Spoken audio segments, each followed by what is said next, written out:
다 함께 일어나셔서 찬송가 19장 찬송하는 소리 있어 우리 찬양하심으로써 주일 예배를 하나님께 올려드리겠습니다.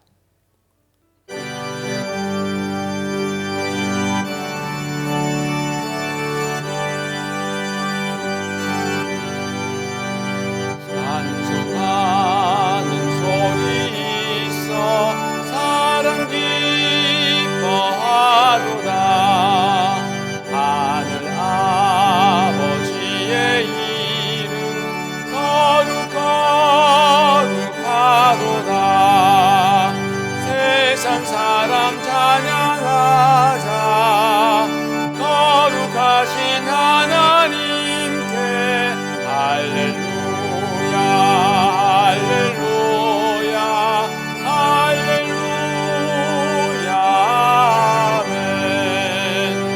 하나님의 나라 권세 영원토록 있도다. 하나님의 영광 나라 거룩하도다. 하늘 보좌 계신 주님 세상 주관하시도다. 할렐루야 할렐루야 할렐루야 아멘. 하나님의 크신 섭리 그 뜻대로 되도다. 우리 아버지의 뜻은 거룩하도다. 주여 속임하셔서 기쁜 날을 주옵소서. 할렐루야 할렐루야 할렐루야 아멘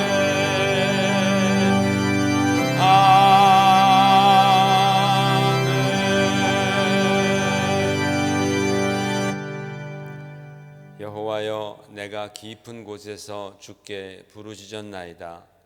주여 내 소리를 들으시며 나의 부르짖는 소리에 귀를 기울이소서. 여호와여 주께서 죄악을 지켜보실진대 주여 누가 서리이까. 그러나 사유하심이 주께 있음은 주를 경외하게 하심이니이다. 나 곧 내 영혼은 여호와를 기다리며 나는 주의 말씀을 바라는도다. 파수꾼이 아침을 기다림보다 내 영혼이 주를 더 기다리나니 파수꾼이 아침을 기다림보다 더하도다. 이스라엘아 여호와를 바랄지어다. 여호와께서는 인자하심과 풍성한 속량이 있습니다. 그가 이스라엘을 그의 모든 죄악에서 속량하시리로다. 아멘. 자리에 앉으셔서 오늘 예배를 위해서 우리 간절히 기도하십시다. 하나님께서 역사하시는 예배가 될 수 있도록, 하나님께서 받아주시는 예배가 될 수 있도록 우리가 온전히 예수 그리스도 안에서 하나님께 나아가는 예배가 되게 하여 주옵시고, 성령께서 역사해 주시옵소서. 우리의 심령을 충만하게 채워 주시옵소서. 이 시간 함께 예배를 위해 기도하겠습니다. 오 아버지 하나님, 주의 은혜를 감사하고 또 주님을 찬양합니다. 지난 한 주간 동안도 아버지의 크신 은혜와 사랑이 우리를 붙들어 주시고 또 지켜주셨습니다. 이렇게 주 앞에 나와 예배드릴 수 있는 이 모든 은혜가 바로 하나님의 역사인 줄 믿습니다. 아버지 하나님, 오늘 예배를 주님께 온전히 드리려고 하오니 주여 주께서 친히 임하시고 주장하여 주시옵소서. 예배를 주께서 받으시옵소서. 할렐루야. 하나님 아버지 감사하고 감사합니다. 지난 한 주간 동안도 주께서 우리를 주님의 능력의 손으로 붙잡아 주시고 이렇게 우리가 주 앞에 나와 예배드릴 수 있도록 믿음과 또 건강과 그리고 모든 환경을 허락하여 주심을 감사드립니다. 주님, 어려움 가운데에 있으면서도 우리가 주님 바라보며 예배드리는 이 모든 우리의 믿음과 주님을 향한 그 사랑을 하나님께서 오늘 받아주시옵시며 아버지 예배 가운데에 성령께서 충만히 임하여 주시며 아버지 우리의 그 심령을 주께서 어루만져 주시고 위로하여 주시고 채워 주시옵시기를 간절히 소망합니다. 하나님 아버지 이 예배를 주님께 온전히 드리고자 하오니 주님 좌정하여 주시고 주님이 홀로 예배를 받으시고 영광 받아 주시옵시며 우리는 온전히 부족하지만 예수 그리스도 주님의 그 십자가의 보혈만 의지하며 예수님의 그 사랑을 의지하며 하나님께로 나아가는 그러한 복된 예배자들 되도록 주여 함께하여 주시옵소서. 감사드리옵고 예수님 이름 받들어 간절히 기도 올리옵나이다. 아멘. 전능하사 천지를 만드신 하나님 아버지를 내가 믿사오며 그 외아들 우리 주 예수 그리스도를 믿사오니 이는 성령으로 잉태하사 동정녀 마리아에게 나시고 본디오 빌라도에게 고난을 받으사 십자가에 못 박혀 죽으시고 장사한 지 사흘 만에 죽은 자 가운데서 다시 살아나시며 하늘에 오르사 전능하신 하나님 우편에 앉아 계시다가 저리로서 산자와 죽은 자를 심판하러 오시리라. 성령을 믿사오며 거룩한 공회와 성도가 서로 교통하는 것과 죄를 사하여 주시는 것과 몸이 다시 사는 것과 영원히 사는 것을 믿사옵나이다. 아멘.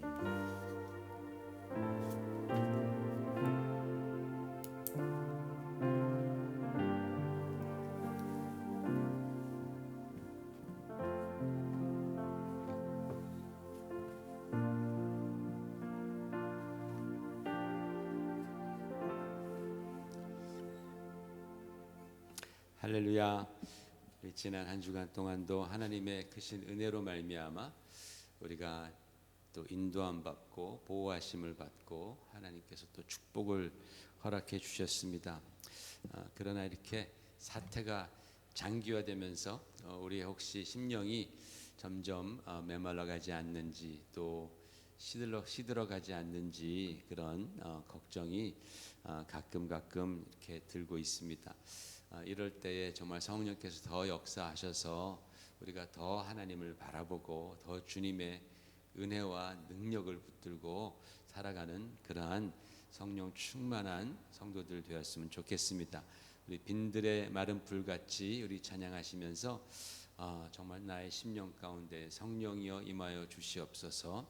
그래서 나의 심령에 단비가 임하고 또 메말랐던 모든 부분들이 다시 주님께서 허락하여 주시는 은혜의 비로 말미암아 다시 새싹이 돋고 자라나고 풍성해질 수 있도록 주님 도와달라고 우리 그렇게 기도하는 마음으로 우리 찬양 같이 하시겠습니다.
가물어 메마른 땅에 가물어 메마른 땅에 단비를 내리시는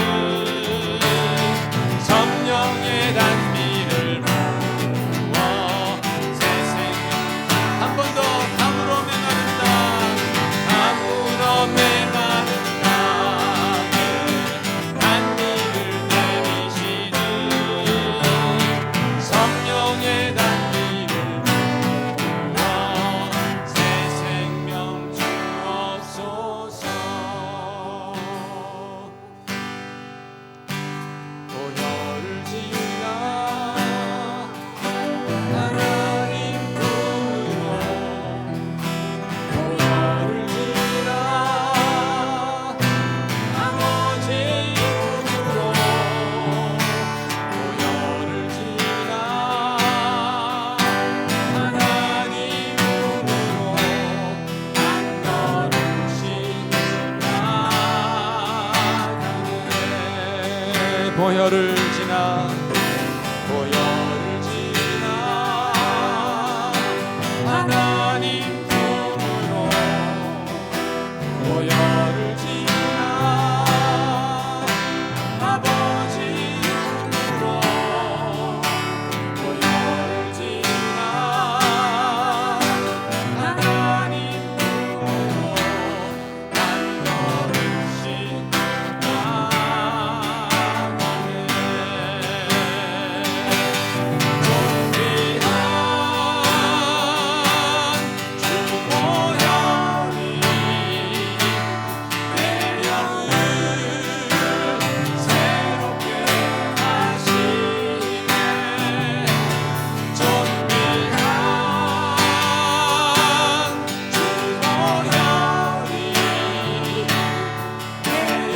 보혈을 지나 보혈을 지나 하나님 품으로 보혈을 지나 아버지 품으로 보혈을 지나 하나님 품으로 한 걸음씩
같이 시간에 중보기도 하십시다. 하나님께서 우리에게 또 맡겨주신 이 귀한 중보기도의 시간입니다. 참으로 현 상황을 위해서 정말 하나님께서 역사하시고 또 우리에게 말씀하여 주셔서 이 팬데믹을 통해서 배울 수 있도록 하나님께서 도와주시고 많은 사람들이 주님께로 나올 수 있도록 역사해 달라고 이 시간 함께 같이 기도하겠습니다. 하나님 아버지, 주님의 은혜를 이 시간 또 간절히 사모하고 주님의 능력과 주님의 긍휼하심에 아버지 하나님 우리가 기댑니다. 아버지 하나님 참으로 주께서 주여 정말 우리 이 인류의 그 모든 어려움들을 보십니다. 하나님 아버지 주님께서 긍휼을 베풀어 주시옵시며 아버지 하나님 우리가 정말 아버지 더욱더 겸손해지고 하나님만 바라볼 수 있도록 주여 도와주시옵소서. 주님 정말 이 큰 전염병을 통하여서 많은 사람들이 고난당하고 있습니다. 아버지 하나님 많은 사람들이 참으로 그 어려움을 당하고 있습니다. 슬픔 주님께서 아버지 하나님 이 나라 이 땅을 주님께서 불쌍히 여겨주셔서 아버지 하나님 정말 하나님의 정말 그 크신 은혜를 허락하여 주셔서 아버지 팬데믹이 이제 속히 물러갈 수 있도록 주여 도와주시옵소서.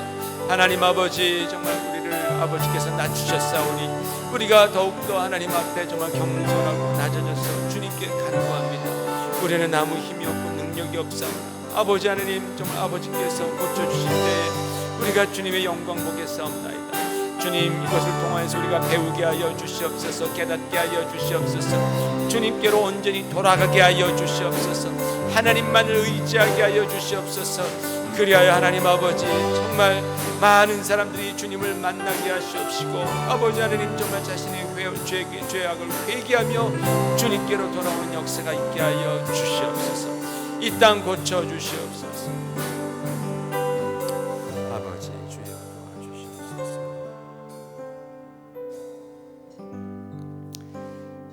이 시간에는 박정현 집사님 기도문으로 함께 우리 기도하시겠습니다. 하나님 아버지 거룩한 주일에 예배로 저희 마음을 하나로 합하여 주심에 감사드립니다. 세상을 만드시고 개개인에게 생명의 호흡을 불어 넣어주신 창조주 하나님, 현재 저희는 상상도 하지 못했던 시간 속에서 살아가고 있습니다. 내일은 1년 뒤는 10년 뒤는 어떠할 것이다 예측하고 계획했던 저희의 안일함이 단칼에 끊어졌습니다. 이렇게 한 치 앞도 모르는 무지하고 연약한 저희를 보아 주시옵소서. 끊임없이 반성하면서도 같은 죄를 되풀이하며 재물과 명예와 권력 앞에 매번 무릎 꿇는 저희 모습이 빚어낸 결과일까요? 저희의 욕심이 만들어낸 현재의 모습일까요? 이런 세상이 오고서야 일상사가 얼마나 소중하고 편리했는지를 느끼고 있습니다. 언제나와 같이 저희가 매달리고 간구드릴 수밖에 없는 우리 아버지, 연약하여 죄의 노예가 된 저희를 불쌍히 여겨 주시옵소서. 우리의 욕심이 낳은 지금의 고통 속에서 저희를 건져 주시옵소서. 병에 걸려 육체적으로 또는 실직의 어려움 속에 정신적으로 경제적으로 고통받고 있는 저희를 지나치지 마시고 한 사람 한 가정 보듬어 주시기를 간절히 소망합니다. 저희 힘만으론 지금의 질병을 치유하기가 너무도 어렵습니다. 하루빨리 백신이 개발되고 그것이 치유의 힘을 낳아 모두들 안심하고 생활할 수 있는 그 시절이 다시금 돌아오길 기도하고 또 기도합니다. 추운 계절이 되면 병실의 부족함이 더욱 심해질 것을 알기에 주님의 간섭하심이 절실히 필요합니다. 이제 9월, 10월부터 조지아 전역의 학교가 등교하기 시작합니다. 그 아이들 하나하나 모두 보호하여 주시고 더 이상 무고한 희생자가 발생치 않도록 지켜주시옵소서. 이런 시기에 저희 큰사랑교회 주님의 사랑으로 매주 오픈이 되고 있습니다. 교회로 발걸음하는 이들 또는 집안에서 온라인 예배를 선택하신 분들 모두 다 동일한 주님의 은혜를 베풀어 주시옵소서. 저희 큰사랑교회 성도님들 가정에 주님의 손길이 깃들기를 바라며 예배의 크고 작은 일들에 힘쓰시는 분들과 작은 아이들을 이끌어 가시는 유스 목사님께도 주님의 은혜 가득히 부어 주시옵소서. 말씀을 전하시는 김성환 목사님 강건케 하시고 주님의 이름으로 말씀 전할 때에 그 말씀에 힘에 힘을 더하여 주시옵소서. 저 멀리 있는 고국 대한민국에도 코로나의 번식을 막아주시고 무지한 자들의 온갖 악한 행위들이 더 이상 전염처럼 퍼져나가지 않게 그들을 일깨워 주시옵소서. 주님을 믿고 주님을 의지하며 반드시 우리의 기도를 들어주실 아버지를 생각하며 우리 주 예수님 이름으로 기도합니다. 아멘.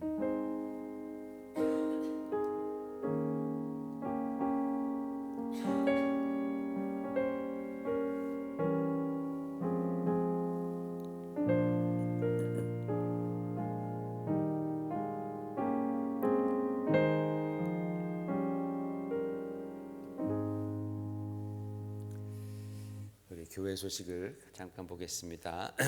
우리 교회 이제 EM 사역이 우리 이진성 목사님으로 또 이제 시작을 했습니다. 우리 중고등부도 맡아주시고 EM도 이제 예배를 정식으로 시작했는데 그 EM 사역이 우리 교단에 의해서 독립적인 교회로 승인을 받았습니다.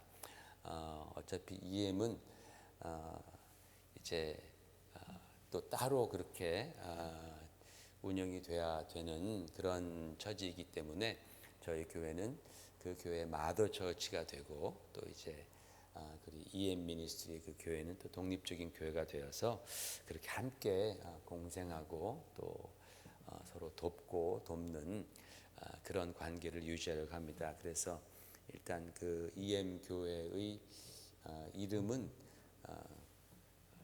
Cross Community Church라는 CCC 그렇게 이름을 일단은 정했습니다. 그래서 독립적인 교회로 지난주에 이제 승인이 되었습니다. 기도해 주시길 부탁드립니다. 그리고 또 중고등부 학생들 이 코로나 상황에서도 신앙이 잃지 않도록 여러분 계속 꾸준히 기도해 주시기를 부탁을 드리고요. 또 한 가지 기쁜 소식은 지난번에 제가 설교 때 우리 제가 같이 일하는 조엘이라는 형제에 대해서 얘기했잖아요, 그렇죠? 그 형제랑 지난주에 이런저런 얘기를 하다가 어떻게 침례 세례 얘기가 나왔어요. 그래서 제가 성경적인 그 폼은 침례다. 예수님께서도 침례를 받으셨고 또 예수님께서 명하신 것도 침례다. 이제 그 baptism by immersion이라고 그렇게 이제 얘기를 해줬더니 그러니까는 자기 그거 이번 주에 받겠다는 거 우리 교회 와서 그래서 먼저 저한테 그럼 자기 침대 줄 수 있냐 그래서 그럼 내가 너 침 줄 수 있다 그랬더니 그래 이번 주에 오겠다고 그러는 거예요. 그래서 왜 슬로우 다운 좀 하라고 교회에다가도 얘기하고 이렇게 또 준비도 하고 또 형제도 또 이렇게 준비해야 되니까 우리가 다음 주나 다음 주나 이렇게 우리가 시간을 봐서 정해서 그렇게 침례식을 하자 그렇게 했습니다. 너무너무 익사이티드 되어 있는 거예요. 침례를 받는다라는 것에 대해서 너무나 기뻐하는 거죠. 어려서 뭐 유아 세례를 가톨릭에서 받았긴 받았는데 자기는 아무런 기억이 없으니까 근데 이제 제가 나도 어려서 세례를 받았지만 그러나 이것이 주님께서 명하신 폼이라는 것을 알고 내가 침례를 또 받았다. 그랬더니 자기도 받겠다고 이제 그래서 침례를 받기로 했습니다. 그래서 아마 시간이 되면 다음 주 정도 그렇게 우리가 침례식을 하려고 하는데 여러분이 시간이 되시면 또 그때 같이 기다리셨다가 또 축복해 주시고 참 굉장히 감동적이에요. 침례식은 누가 받든지 간에 하여튼 침례 받는 모습은 정말 감동적입니다.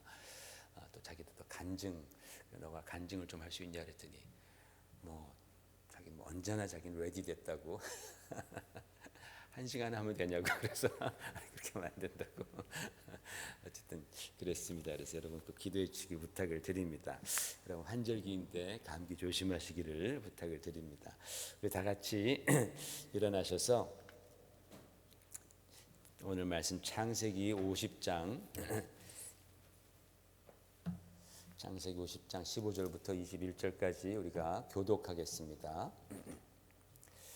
요셉의 형제들이 그들의 아버지가 죽었음을 보고 말하되 요셉이 혹시 우리를 미워하여 우리가 그에게 행한 모든 악을 다 갚지나 아니할까 하고 요셉에게 말을 전하여 이르되 당신의 아버지가 돌아가시기 전에 명령하여 이르시기를 너희는 이같이 요셉에게 이르라 내 형들이 내게 악을 행하였을지라도 이제 바라건대 그들의 허물과 죄를 용서하라 하셨나니 당신 아버지의 하나님의 종들인 우리 죄를 이제 용서하소서 하매 요셉이 그들이 그에게 하는 말을 들을 때에 울었더라. 그의 형들이 또 친히 와서 요셉의 앞에 엎드려 이르되 우리는 당신의 종들이니이다. 요셉이 그들에게 이르되 두려워하지 마소서. 내가 하나님을 대신하리이까? 당신들은 나를 해하려고 하였으나 하나님은 그것을 선으로 바꾸사 오늘과 같이 많은 백성의 생명을 구원하게 하시려 하셨나니, 다 같이 당신들은 두려워하지 마소서. 내가 당신들과 당신들의 자녀를 기르리이다 하고 그들을 간곡한 말로 위로하였더라. 아멘.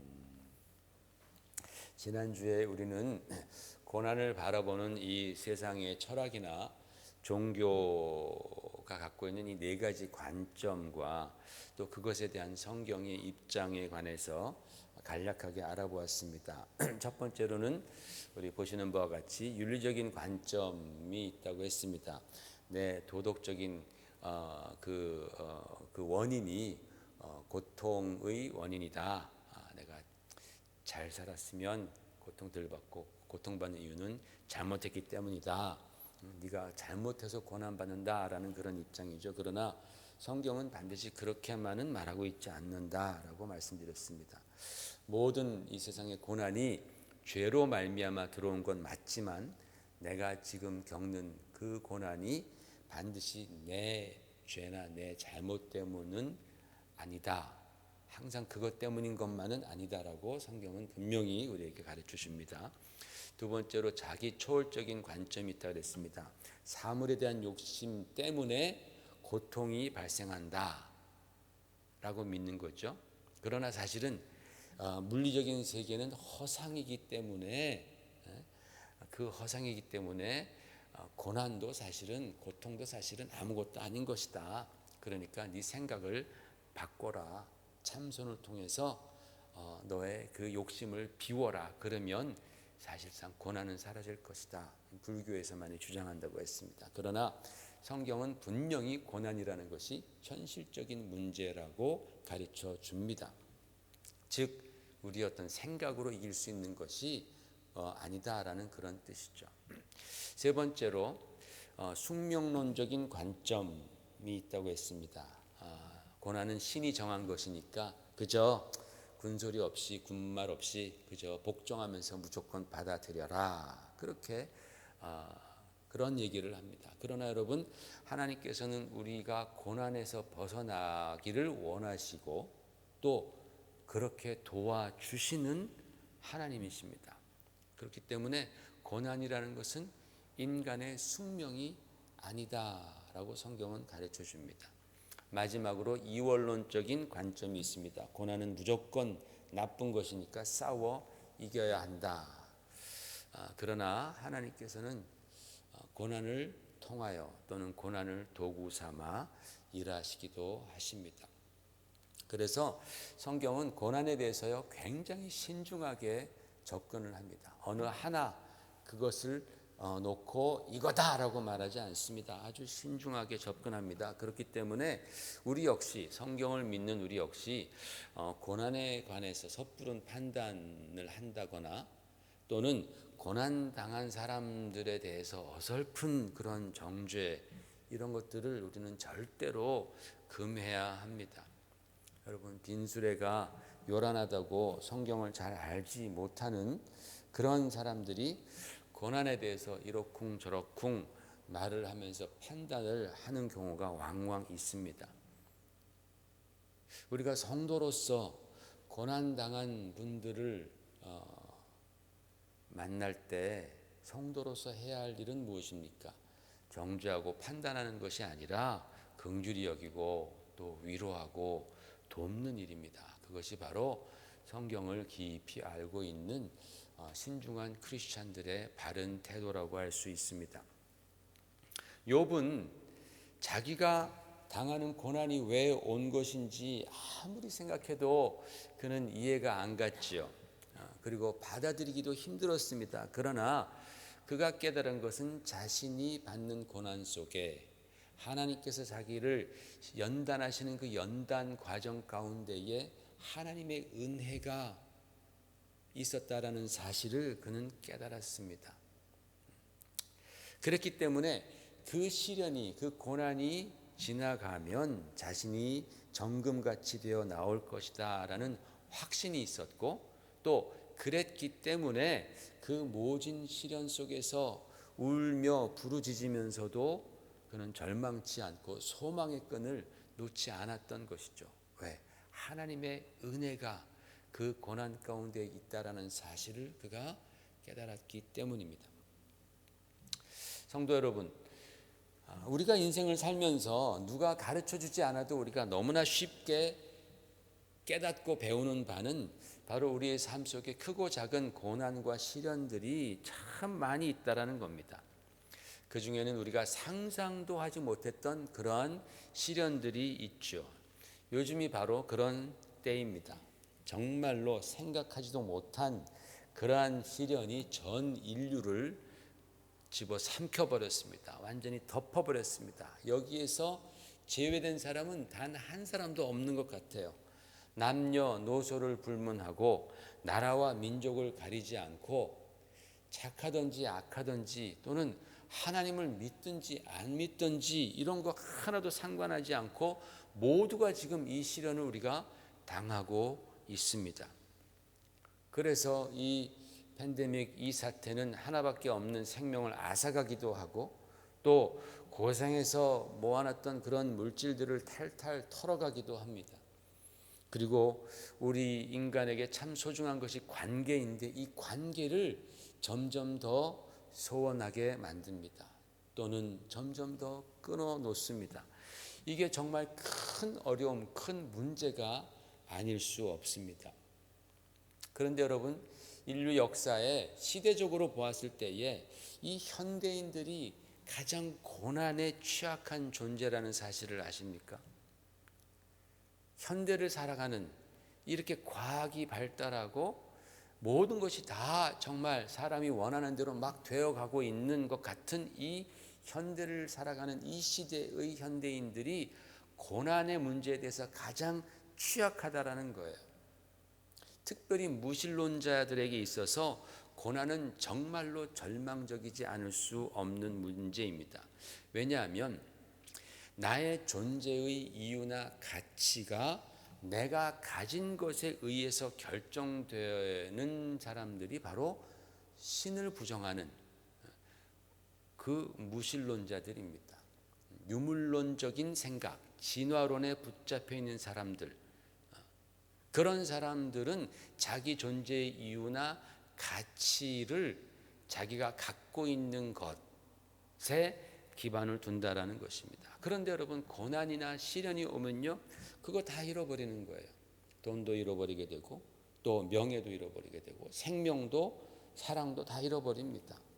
고난과 시련은 정말 너무나 놀라울 정도로 한순간에 그 모든 것들을 빼앗아가 버리고 우리 인생을 무너뜨릴 수 있습니다. 그렇게 되면 소망이 없는 거예요. 내가 가진 것에 나의 인생을 그렇게 건축을 했는데, 세웠는데 그것이 나의 자랑이고 그것이 나의 존재 이유고 가치인데 그것이 사라져버리면 절망할 수밖에 없는 것입니다. 그런데 여러분, 우리 그리스도인들은 그렇지 않습니다. 우리는 우리의 가치나 소망을 내가 가진 것에 두지 않습니다. 우리는 우리의 소망을 영원한 하늘나라에 두지 않습니까? 그죠? 우리는 우리의 소망을, 우리의 가치를 영원한 하늘나라에 두고 있습니다. 그래서 이것이 정말 굉장한 능력이고 또 엄청난 놀라운 사실입니다. 여러분, 우리가 나의 소망을 영원한 하늘나라에 둔다는 것이 어떤 의미일까요?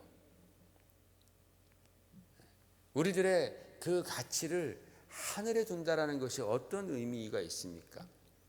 그것은요, 아무리 큰 고난과 시련이 닥쳐와도 그것이 우리의 소망을 빼앗지 못한다라는 사실입니다.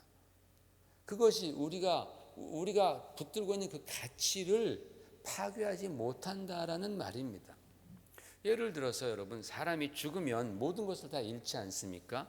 죽으면 뭐 아무것도 못 가져가니까 모든 것 다 그냥 잃는 거예요. 돈도, 가족도, 뭐 사랑하는 사람도 다 잃어요. 그래서 죽음이 인류에게 있어서는 최고의 적이고 또 완전 깡패 같은 존재가 죽음이라는 거예요.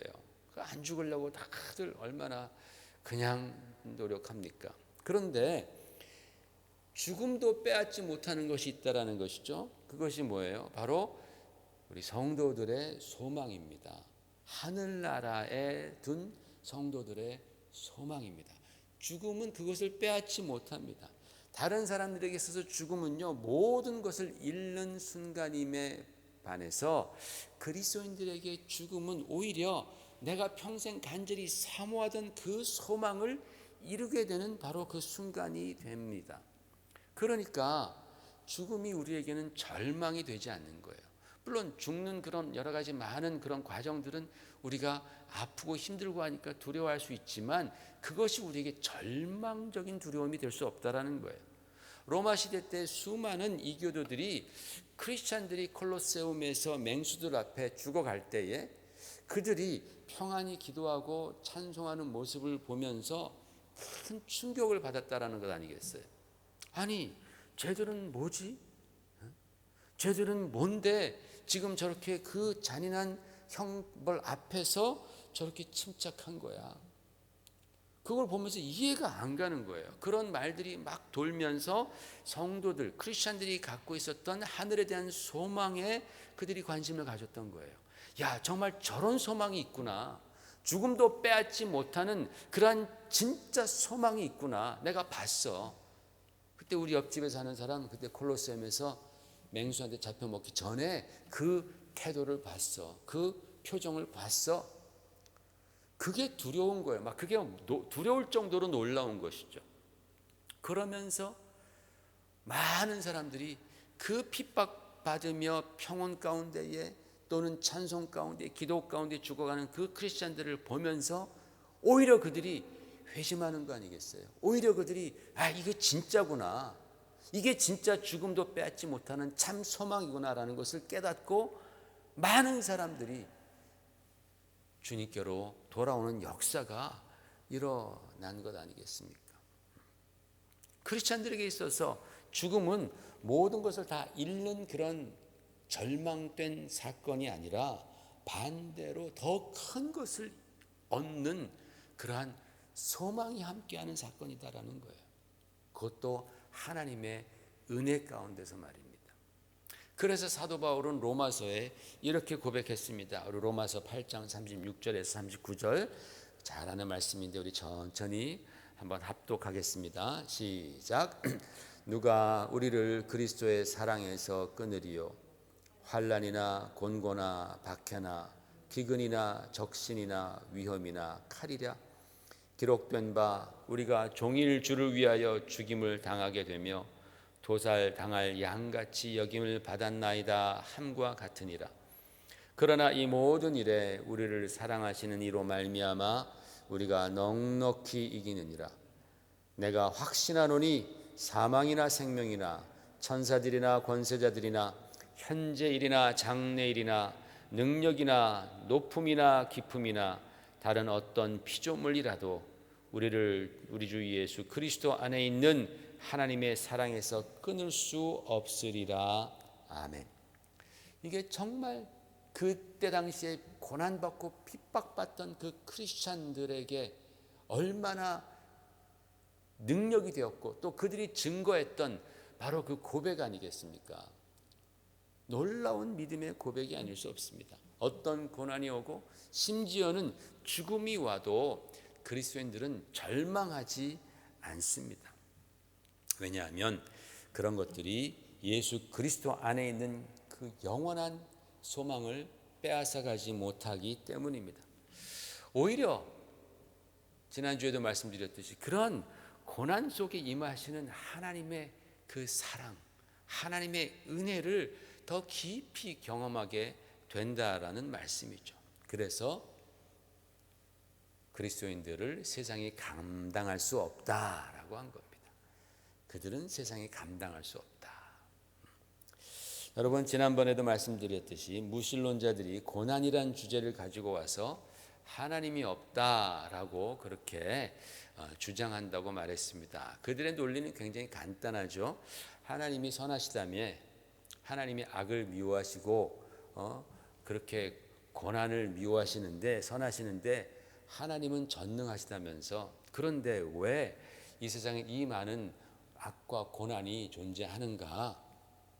하나님이 전능하시다면서 그것을 단번에 제거하지 못하시는가? 막지 아니하시는가?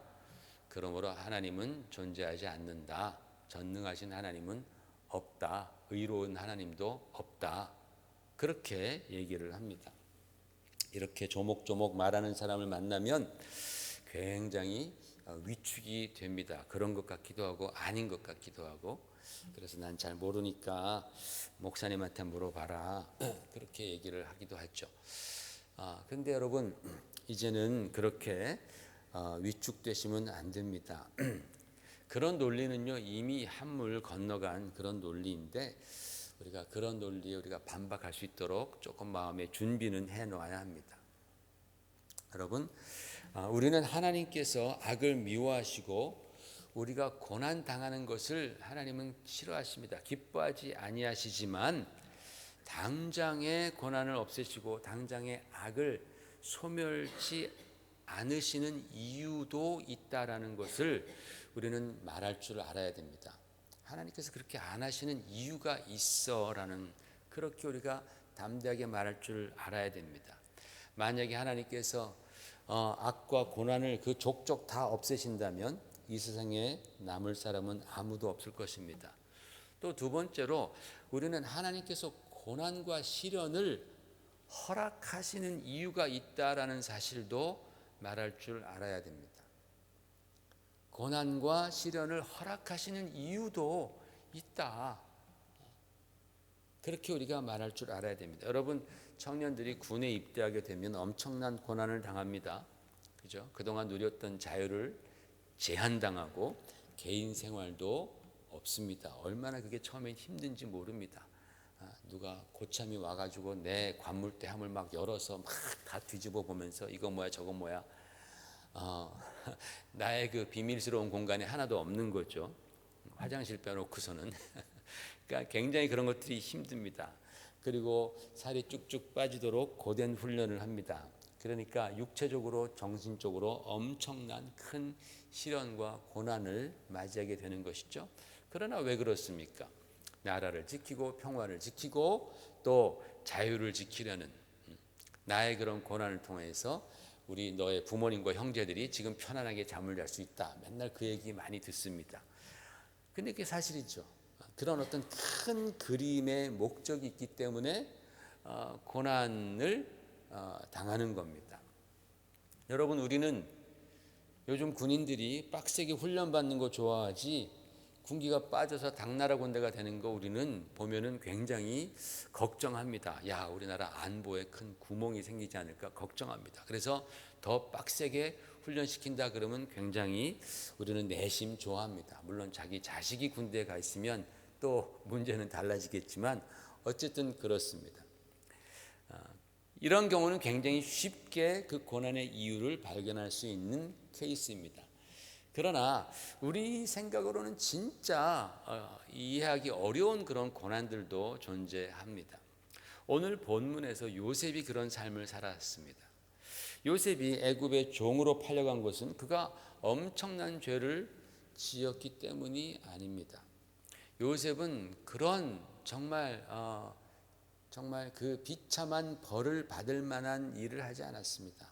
그렇게 못된 사람도 아니었었습니다. 그런데 요셉은 그만 그 참담한 시련과 고난을 당합니다. 애굽에서 종으로 살다가 또 죄인이 되어서 감옥에 가죠. 그런데 그 역시 죄를 지어서 감옥에 간 것이 아니라 오히려 의롭게 행동해서 감옥에 갔다라는 겁니다. 그러니까 아마 요셉은 10수년 동안 자신이 왜 그런 고난을 당해야 했을까 그는 이해할 수 없었을 것입니다. 만약에 그의 형제들이 찾아오지 않았더라면 그는 끝내 그 그 자기 고난에 대한 깊이 있는 대답을 끝내 그는 발견하지 못했을 것입니다. 그런데 어느 날 그의 형제들이 그를 찾아와서 그의 앞에 엎드리면서 곡식을 구했다라는 것입니다. 여러분, 여기서 우리는 두 가지를 반드시 생각해야 됩니다.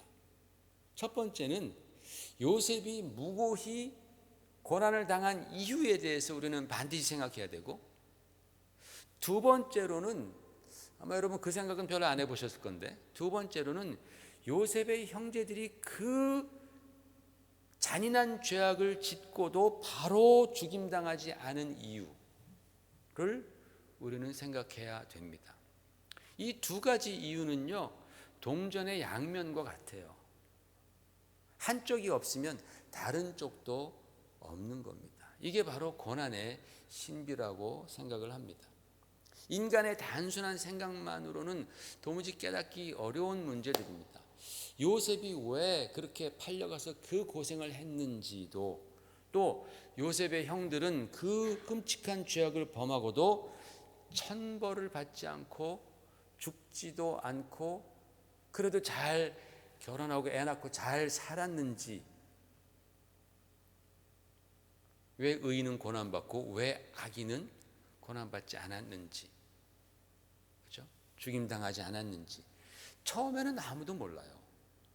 처음에는 모릅니다. 왜 그런 일이 일어났는지. 그래서 그것을 모르기 때문에 사람들은 그런 걸 보면서 하나님은 안 계시는구나, 그렇게 결론을 짓거나, 또는 누구는 참 운이 되게 나빴네, 또는 누구는 참 운이 좋았네, 그 죄를 범하고서도 그렇게 살아남았으니, 벌을 받지 않았으니 라고 단순하게 생각을 한다라는 것입니다.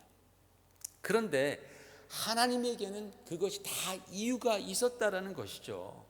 요셉이 의롭게 고난을 받은 이유도 있었고, 악한 형들에게 심판을 유보하신 이유, 미루신 이유가 우리 하나님에게는 다 있으셨다라는 그런 뜻입니다. 만일 사람들이 주장하는 것처럼 하나님께서 전능하시기 때문에 악과 고난을 마음만 먹으면 다 제거할 수 있지 않느냐라고 그렇게 말한다면, 그런 사람은 이렇게도 또한 생각할 수 있어야 됩니다. 뭐냐면, 우리가 인간이기 때문에 지금은 접근하기 불가능한 그런 하나님만 알고 계시는 이유 때문에 하나님은 고난을 허락하시고 악의 심판을 유보하신다라는 그런 사실도 동시에 같이 믿어야 한다라는 말씀입니다. 그저 내 생각으로 이해가 되지 않는다고 해서 하나님을 거부한다면 그건 진짜 마치 어린 아이들이 아침마다 엄마한테 투정하는 것 같아요. 엄마, 나는 왜 학교에 가야 돼? 안 가면 안 돼. 힘들어. 라고 투정을 부립니다. 그러면 엄마가 설명을 해주는데 그 설명을 해준들 아이가 알아듣겠어요? 네가 지금 공부를 열심히 해야지 나중에 20년 후에 좋은 직장도 가고 또 좋은 신랑감, 좋은 신부감도 만나서 결혼해서 애들도 낳고 잘 키울 수가 있어. 그렇게 말하면 애들이 뭐라고 대답하겠습니까? 나 회사 안 가. 나 결혼 안 할래. 그렇게 대답하겠죠. 그러면 너 거지처럼 살 거야? 그러면 아니야, 나 아빠랑 엄마랑 살래. 그러겠죠. 그러면 아빠랑 엄마 나중에 다 죽어. 그러면 아이는 아빠 죽지 마, 엄마 죽지 마 하고 울단 말이죠. 그러니까 전혀 대화가 안 되는 수준인 거예요. 지금 공부하라 그랬는데, 학교 가라 그랬는데 아빠 엄마 죽지 마라는 걸로 이제 결론이 나는 것이죠. 그런 식으로 어떤 대화가 안 되는 수준입니다. 여러분, 우리 하나님께는요, 우리가 알지 못하는 그런 이유가 있으시다라는 사실을 성경은 우리에게 말씀하고 있는 겁니다. 요셉이 형들에게 이렇게 말했습니다. 19절입니다. 19절에 두려워하지 마소서, 내가 하나님을 대신하리이까, 그렇게 말합니다.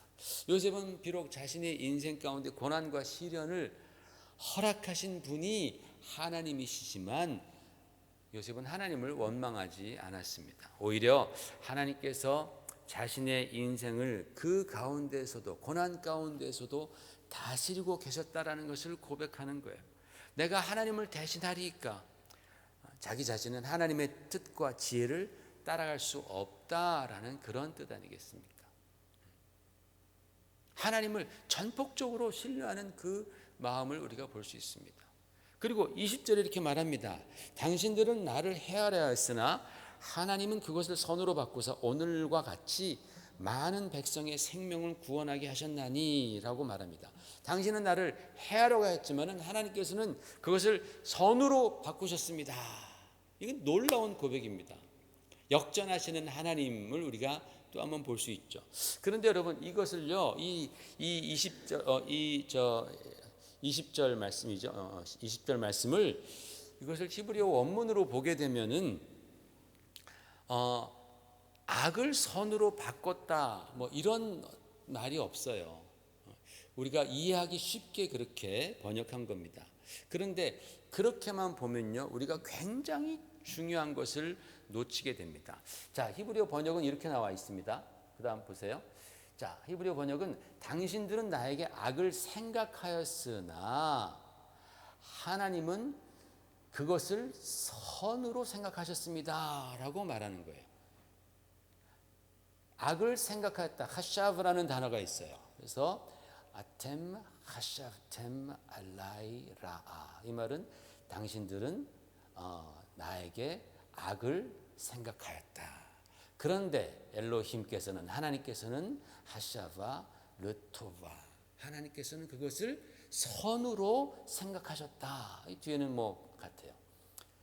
자, 여기서 보면요, 똑같이 그 형들이나 하나님이나 똑같이 하샤브라는 동사를 사용해요. 똑같이 생각했다라는 거예요. 똑같이 생각하셨다라는 것입니다. 이 하샤브라는 동사는 생각하다, 계획하다 또는 묵상하다라는 그런 뜻입니다. 요셉의 형들은 요셉에게 악을 생각했습니다. 즉 요셉의 고난을 악으로 본 것입니다. 그런데 하나님께서는 똑같은 사건을 선으로 생각하셨다라는 거예요. 즉 하나님께 있어서는 요셉의 고난이 선이었다라는 것입니다. 혹시라도 여러분이 이 말에 조금 거부감이 있고 이해가 안 간다면 이렇게 생각해도 좋습니다. 하나님께서는 그 요셉의 고난이 선의 시작이었다.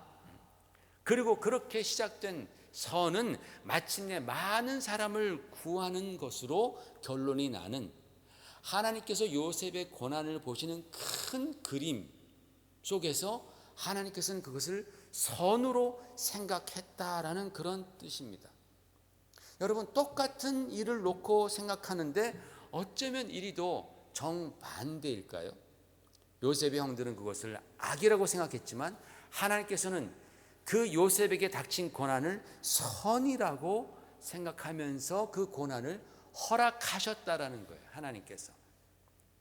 하나님께서 요셉에게 닥친 그 고난은 큰 틀에서 선이다, 선의 시작이다, 바로 하나님께서 계획하신 선의 시작이다라고 하나님께서 보시고 허락하셨다라는 그런 뜻입니다.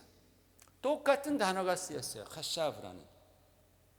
여러분, 우리가 경험하는 수많은 고난과 시련 중에서 우리가 그 이유를 도무지 알 수 없는 것들이 있습니다. 그런데 살다 보면 그 이유를 깨닫는 때도 있다라는 거예요. 10년 살다 보니까, 20년 살고 보니까 30년 후에 그때 바로 그것이 이러려고 그랬구나 라고 무릎을 탁 치면서 깨닫는 때가 있다라는 거예요. 어쩌면 그런 일이 당장 내일 일어날 수도 있지 않겠습니까? 한 가지 분명한 사실은, 내가 악하게 보고 진짜 너무나 힘들어하는 그 고난도 하나님의 선한 계획일 수 있다라는 그런 뜻이 이 말씀 안에 들어간 거예요. 그렇기 때문에 사랑하는 성도 여러분, 우리는 고난 가운데 하나님을 바라봐야 하는 거예요. 하나님의 뜻을 살펴야 하는 겁니다. 하나님의 뜻을 찾아야 하는 것입니다. 내가 고난과 시련이 있다면, 우리가 지금 이 팬데믹을 우리가 당하면서 우리는 하나님의 뜻은 무엇인가라는 것을 우리는 지속적으로 생각해야 되는 거예요. 우리 주님께서는 구하라 그러면 얻을 것이요, 찾으라 그러면 찾을 것이요, 문을 두드리라 그리하면 열리리라 라고 말씀하시지 않았어요? 우리가 정말 이 당하는 어려움, 시련, 고난의 이유를 알기를 원한다면 기도하고 구하고 찾아야 합니다. 주님은 반드시 응답해 주실 것입니다. 그래서 여러분, 꼭 이것뿐만이 아니라 우리가 살면서 내가 경험하는 그런 고난과 시련 속에서 하나님의 은혜가 분명히 있습니다. 그 하나님의 은혜를 발견하고 또 하나님의 선한 계획이 있으시다는 사실을 깨닫게 된다면 어떻게 되겠어요? 우리는 능히 그 고난을 이겨낼 뿐만 아니라 성경이 말씀한 대로 고난 중에도 기뻐하고 감사할 수 있는 것입니다. 이것이 바로 그리스도인들이 고난을 이겨내며 그 안에서 성장하는 성경적인 방법입니다. 그런 은혜가 여러분 가운데, 우리 가운데 있으시기를 주의 이름으로 축원을 드립니다. 기도하겠습니다. 하나님 아버지, 은혜를 감사합니다.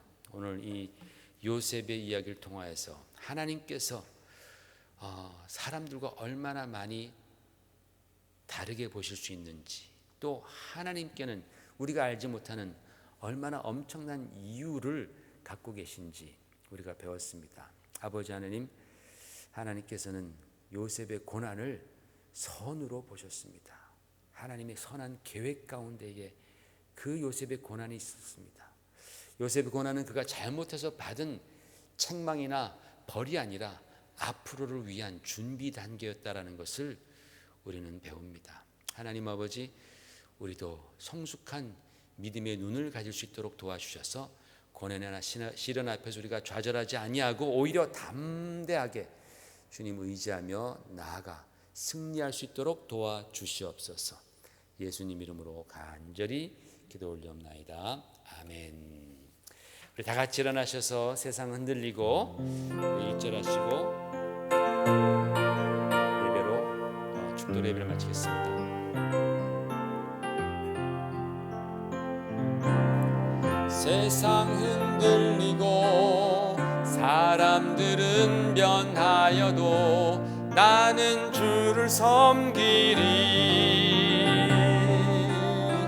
주님의 사랑은 영원히 변하지 않네.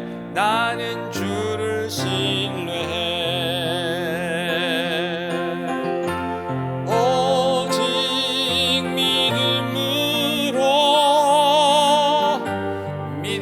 내가 살리라.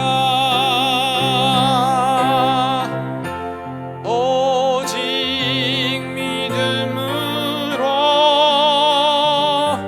믿음으로 내가 살리라. 오직 의인은 믿음으로, 오직 의인은 믿음으로 말미암아 살리라.